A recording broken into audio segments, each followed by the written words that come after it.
ನನ್ನ ಹೆಸರು ಮಂಜುಳಾ ಅಂತ. ನನ್ನ ಮಗಳು MBBS ಓದ್ತಾ ಇದ್ದಾಳೆ, ಫಸ್ಟ್ ಇಯರ್ ಇವಾಗ. ಅದು ಅಟಲ್ ಬಿಹಾರಿ ವಾಜಪೇಯಿ ಬೋರಿಂಗ್ ಹಾಸ್ಪಿಟಲಲ್ಲಿ. ಹೆಸರು ಪ್ರಿಯಾಂಕಾ ಅಂತ, ಥೆಲಸೀಮಿಯಾ ಪೇಷಂಟ್ ಅವಳು. ಸೊ ಅವಳು 6 ತಿಂಗಳು ಮಗುವಿಂದನೂ ಬ್ಲಡ್ ಟ್ರಾನ್ಸ್ಫ್ಯೂಷನ್ ಮಾಡಿಸ್ಕೊತಿದ್ದಾಳೆ ಮಣಿಪಾಲ್ ಹಾಸ್ಪಿಟ್ಲಲ್ಲೇ. ಅವತ್ತಿಂದನೂ ಇವತ್ತವರೆಗೂ ಮಣಿಪಾಲ್ ಹಾಸ್ಪಿಟ್ಲಲ್ಲೇ ಟ್ರಾನ್ಸ್ಫ್ಯೂಷನ್ 20 ದಿನಕ್ಕೆ ಒಂದ್ಸತಿ ಬ್ಲಡ್ ಟ್ರಾನ್ಸ್ಫ್ಯೂಷನ್ ಮಾಡಿಸ್ಕೊತಿದ್ದಾಳೆ. ಲಿವರ್ ಏನೋ ಜಾಂಡೀಸ್ ಆಗಿ ಲಿವರ್ ಫಂಕ್ಷನ್ ಎಲ್ಲ ಹಾಳಾಗಿದೆ, ಮತ್ತು ಲಿವರಲ್ಲಿ ಇದು ಪಸ್ ಫಾರ್ಮ್ ಆಗಿ ಇದು ಇನ್ಫೆಕ್ಷನ್ ಆಗಿದೆ. ಆ ಇನ್ಫೆಕ್ಷನ್ ಬಾಡಿ ಫುಲ್ಲು ಬ್ಲಡ್ ತೊಗೊಂಡಿದ್ವಿ, 12ಗೆ ಬ್ಲಡ್ ತೊಗೊಂಡಿದ್ವಿ.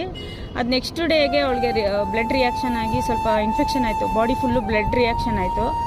ಬ್ಲಡ್ ರಿಯಾಕ್ಷನ್ ಆದಮೇಲೆ ಸ್ವಲ್ಪ ಚಳಿ ಜ್ವರ, ತುಂಬ ಜ್ವರ ಬರ್ತಾಯಿತ್ತು, ತುಂಬ ವೀಕ್ ಆದಳು, ಸ್ವಲ್ಪ ಬೋನ್ಸ್ ಎಲ್ಲ ಪೇಯ್ನ್ ಅಂತಿದ್ಲು, ಜಾಂಡೀಸ್ ಸ್ಟಾರ್ಟ್ ಆಗಿತ್ತು, ನಮಗೆ ಗೊತ್ತಾಗಿಲ್ಲ. ಈಗ ಅಡ್ಮಿಟ್ ಆಗಿದ್ದಾಳೆ. ಅಡ್ಮಿಟ್ ಆಗಿ ಲಾಸ್ಟ್ ಫ್ರೈಡೇ ಅಡ್ಮಿಟ್ ಆದಳು. ಸೊ ನಮಗೆ ಫೈನಾನ್ಷಿಯಲಿ ತುಂಬ ಪ್ರಾಬ್ಲಮ್ ಆಗಿದೆ, ಯಾರಾದರೂ ಹೆಲ್ಪ್ ಮಾಡಿ ಪ್ಲೀಸ್. ಸೊ ಇವಾಗ ಸರಿಸುಮಾರು 15 ರಿಂದ 20 ಲಕ್ಷ ಖರ್ಚಾಗುತ್ತೆ. ಸೊ ಈ ಒಂದೇನೀಗ